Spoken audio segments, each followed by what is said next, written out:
Titania, si penakluk troll. Cerita pendek karya Aluna Aksara Ranu Semesta. Apakah kau mendengar jeritan semalam? Swingting, seekor merpati putih bertanya penasaran padaku. Tentu saja, Swingting. Kita semua tahu apa yang sedang terjadi. Namun, seperti biasa, kita tidak bisa melakukan apa-apa selain bersembunyi. Betul bukan? Ya, kau benar sekali, Titania. Merpati berukuran sedang itu bersandar pada dedaunan. Sampai kapan ini akan berlangsung? Aku lelah selalu ketakutan. Sambungnya lagi. Andai saja sayapku ini bisa membawaku ke dunia yang lain. Dunia tanpa troll yang kejam ini. Imamku penuh harap. Swingting memelukku sebagai tanda perpisahan. Perlahan, sayapnya mengepak meninggalkanku yang hendak menikmati tetesan embun di ujung sungai. Pagi ini, aku bangun lebih awal karena lapar. Baru saja hendak meneguk tetesan embun, Swingting menyapaku dengan pertanyaan yang tidak kusukai. Untung saja, pembicaraan kami tidak berlangsung lama. Aku memutuskan untuk kembali berburu nektar dari bunga Monofin. Bunga ini adalah bunga yang paling terkenal di kawasanku berada. Bunga indah dengan kelopak berwarna putih petal ini selalu berhasil mengisi perut kosongku. Nektar madu yang dihasilkan sangat lezat dan juga membuat sayapku menjadi kuat dan indah. Sebenarnya, pegunungan Skandinavia ini adalah tempat yang indah dan nyaman untukku. Sayangnya ada troll yang merusak semuanya. Troll adalah raksasa pegunungan yang tinggal di dalam gua dan tidak menyukai matahari. Selain kotor dan botak, mereka juga memiliki taring layaknya serigala. Parahnya lagi, kaum troll gemar menculik perempuan dan anak kecil, lalu memakan mereka hidup-hidup. Aku bergidik membayangkannya. Saat matahari menutup mata, maka mimpi buruk baru saja akan dimulai di hutan ini. Makhluk kecil dan lemah sepertiku hanya bisa bersembunyi dan berdoa agar pagi segera datang. Titania, apakah kau marah padaku? Tiba-tiba, sebuah suara dari semak belukar mengagetkanku. Aku mengernyitkan alisku yang tipis dan berusaha menemukan sosoknya di antara dedaunan. Hai, aku di sebelah sini. Mataku menangkap sosok anak troll yang sedang meringkuk di balik dedaunan. Sama seperti troll dewasa, anak-anaknya juga tidak kuat jika diterpa matahari. Anak troll yang sedang mengendap di ujung sana bernama Ponkus. Entah mengapa aku bisa bersahabat dengannya. Menurutku, Ponkus adalah satu-satunya kaum troll yang bisa diajak berteman. Kenapa aku harus marah? Kejadian semalam bukan salahmu. Jawabku enteng dan meneruskan menyedot nektar dari bunga di hadapanku. Tapi aku sudah berjanji akan menghentikan mereka. Aku tertawa terbahak-bahak mendengar ucapannya. Aku tahu ada kesungguhan dari nada bicaranya. Namun itu adalah hal yang mustahil. Kau mengejekku? Tanyanya sedih. Oh, maafkan aku, Ponkus. Aku tidak bermaksud demikian. Hanya saja, kau masih terlalu kecil untuk mengubah dunia. Aku terbang menghampirinya. Aku tahu perkataanku tadi pasti menyinggung perasaannya. Seharusnya aku tidak bersikap tidak sopan seperti itu. Ya, kau benar. Andai saja aku bisa keluar dari pegunungan ini dan menemukan dunia baru. Aku melihat sorot matanya yang mengandung kesedihan. Aku ingin memiliki teman yang banyak. Kau adalah satu-satunya makhluk yang mau menjadi temanku. Lanjutnya dengan pandangan kosong.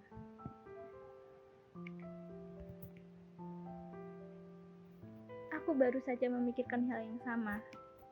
Andai saja aku bisa kembali ke Moors, alam peri yang sangat kurindukan, atau kemana saja asal bisa keluar dari pegunungan ini. Maukah kau mengajakku? Tanya Pontus penuh harap. Entahlah, sihirku tidak berfungsi lagi sejak sayapku patah. Kami membisu dan hanyut dalam pikiran masing-masing. Aku takut jika tetap di sini aku akan menjadi jahat jika dewasa nanti. Apa kau tidak memiliki cara untuk melawan rasa takut itu? Ponkus menggeleng pelan, lalu menghilang di balik dedaunan yang lebat. Dia memang berbeda dari troll pada umumnya, karena terlalu penakut dan tidak suka keramaian. Begitulah caraku berteman dengan makhluk buruk rupa penguasa pegunungan ini. Angin bertiup cukup kencang. Gelap sempurna memoles malam. Suara troll sedang berpesta terdengar seperti suara kematian. Aku mengintip dari balik kelopak bunga dengan jantung nyaris terlepas. Aku melihat mereka sedang berkumpul dan tertawa. Salah satu troll tampak gembira melihat manusia terkulai di genggamannya. Aku meringis.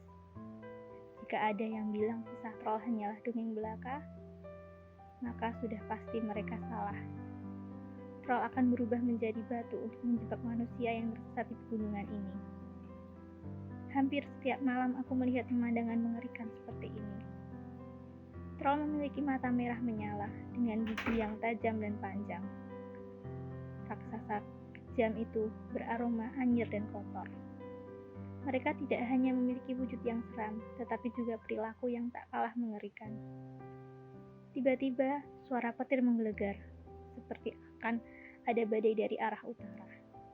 Gemuruh saut menyahut, lengkap dengan kilat yang menyambar. Hujan turun membasahi bumi. Aku memeluk erat kelopak bunga dengan sekuat tenaga. Berulang kali tubuhku ditiup angin, sehingga limbung ke kanan dan ke kiri. Sendi-sendi terasa nyeri. Dua pasang sayap milikku refleks bersiap untuk terbang ke tempat yang lebih aman. Di depan gua, kaum troll masih saja asik berpesta. Mereka tidak peduli dengan badai yang sedang mengamuk. Aku tersenyum kecut. Baru saja mengepakkan sayap, tiba-tiba bumi berguncang hebat. Aku berteriak dan berusaha untuk menggapai apa saja agar tidak kehilangan keseimbangan. Rasa kaget telah membuat sayapku tidak berfungsi dengan baik. Di bawah tubuhku yang mungil, tanah telah retak dan terbelah dua. Tolong! Aku menjerit sekencang mungkin ketika merasakan tubuh mungilku seperti tersedot ke dalam tanah. Di sampingku, salah satu troll juga ikut jatuh masuk ke perut bumi. Jeritan panjang membuat sesak hingga semua kelam. Suara nyanyian dulu begitu merdu, telah membuatku terjaga. Entah berapa lama aku tidak sadarkan diri. Nuansa hijau pekat mendominasi ketika mataku terbuka. Hangat mentari pagi terasa begitu berbeda dari biasanya. Rasanya aku belum pernah menyaksikan alam seindah ini. Aku takjub menyaksikan hamparan sawah yang terbentang. Di manakah aku berada? Tempat ini seperti Moors. Tetapi, di mana peri-peri yang seharusnya memenuhi setiap sudut jika ini memang di Moors? Aku bingung. Perlahan senyumku mulai mengembang. Dua pasang sayap mungil milikku mulai mengepak. Aku berkeliling mencari jawaban. Panjang mata memandang membuatku terpukau saking indahnya.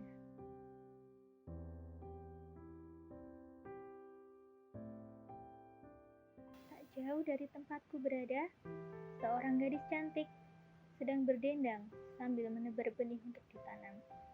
Aku mendekat, lalu mencoba untuk menyapanya. Hai gadis cantik, bisakah kau memberitahuku? Tempat apakah ini? Tanyaku sesopan mungkin. Hai kupu-kupu yang indah, ini Nusantara. Apakah kau datang dari jauh? Balasnya ramah. Aku dari pegunungan Skandinavia. Namaku Titania. Siapa namamu? Wah, tempat itu pasti jauh sekali. Namaku Timun Mas. Beristirahatlah sejenak di tempatku, bila kau bersedia. Terima kasih banyak, kau baik sekali, jawabku bahagia. Wah, sepertinya gempa itu telah membawaku ke tempat yang baru, yang jauh lebih baik dari sebelumnya. Timun Mas terlihat berbeda dari manusia yang kutemui sebelumnya. Rambutnya legam, senada dengan kedua bola mata yang bulat seperti pualam. Kulitnya cenderung gelap, dengan postur tubuh yang lebih kecil dari perempuan-perempuan di Skandinavia. Brak, brak, brak. Aku yang sedang asik mengamati paras gadis di depanku sontak kaget ketika merasakan getaran dari arah barat. Sama sepertiku, Timun Mas juga terkejut. Gadis itu segera mengemasi tas yang berisi benih yang ia tanam untuk dibawa. Siapa itu? Tanyanya heran. Sekali lagi aku terperanjat, tidak menyangka bahwa ada troll yang terbawa bersamaku. Apakah kau buto ijo? Sejak kapan kau bisa berganti warna? Gadis itu berkaca pinggang tanpa rasa takut sama sekali. Kau pikir aku takut? Tangkap saja aku kalau kau bisa, tantangnya dengan berani. Troll tampak marah dan kelaparan. Aku mulai panik dan mencoba memaksa gadis itu untuk menyelamatkan diri. Siapa itu buto ijo? Tanyaku penasaran. Raksasa jahat yang ingin menangkapku. Dia bukan buto ijo. Makhluk itu adalah troll, raksasa kejam dari Skandinavia. Kira dia musuhku, si buto ijo. Timun Mas kecewa. Bisakah kau membuatnya untuk duduk? Aku bisa mengalahkannya, tapi dia terlalu tinggi untuk kujangkau. Pintaku pada gadis itu. Gampang, teriaknya yakin. Timun Mas mulai memanggil-manggil sambil mengarahkannya untuk menunduk. Aku segera terbang lebih tinggi lagi ke arah wajahnya. Dalam hitungan detik, kulemparkan ramuan beracun yang terbuat dari bunga Iceland poppy. Ramuan ini selalu aku bawa untuk melindungi diri. Sesuai perkiraanku, troll berteriak marah. Dia berdiri dan berusaha menangkapku. Ketika menyadari bahwa aku telah melempar sesuatu ke bagian mulutnya. Tak diduga, racun mulai bereaksi. Raksasa itu pun terjatuh. Aku tercengang, tidak menyangka bahwa ramuan bunga tadi sangat ampuh untuk melumpuhkan troll. Sepertinya raksasa dungu ini tadi lupa bahwa dia tidak bisa terkena matahari. Dalam hitungan detik, onggokan tubuhnya sudah mengeras menjadi batu karena tertimpa sinar matahari. Mari kita pergi sebelum buto ijo datang. Percayalah, dia tidak akan senang melihat kehadiranmu. Ternyata tempat ini sama saja. Aku kira raksasa hanya ada di pegunungan Skandinavia. Gumamku menahan kecewa. Tidak semua dan selamanya raksasa itu jahat. Dunia akan selalu memiliki banyak rahasia. Tak perlu takut. Berbuat baik dan jadilah pemberani.